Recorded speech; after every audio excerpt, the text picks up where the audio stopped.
Nokļuvu šādā vietiņā. Sarunājam, ka es ēdīšu zivi zupu un to otro ēdienu es arī parādīšu. Tas ir kaut kas vairāk vietējām līdzīgs. Vispār ar to ēšanu es nesaprotu, cik es nogaidu gar visādām ēstuvēm. Visi ēd tikai kafiju. Viņi 8, 9, 10 vakarā ēd laikam. Tagad visi ēd kafiju tikai. Un ko tas savām zupām tur uzplīšos? No? Un te jau redzēs. Nu, redz, atnes man alu un pelntrauku. Es jau gribēju kundzei prasīt, vai tad te istabā drīkst pīpēt. Nē, istabā nepīpēs. Paēdīs un tad ies ārā pīpēt. Zivis zupiņa. Redzi, zivis pelna, tās baltās ir zivis.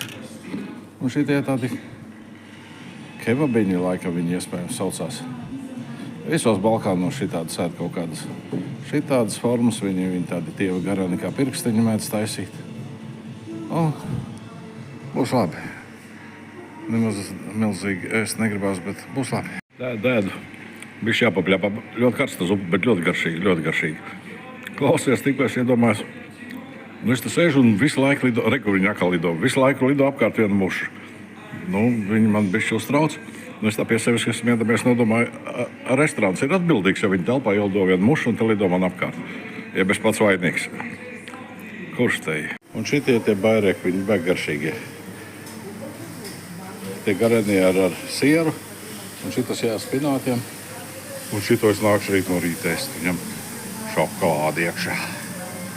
Beigās es paēdu šeit. Man garšoja bifeini.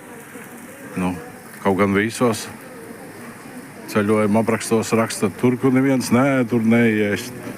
Tad neviens nē, bet bija garšīgi. Tā zupa vispār bija. Beglabā. Nu jā, šitāds tā.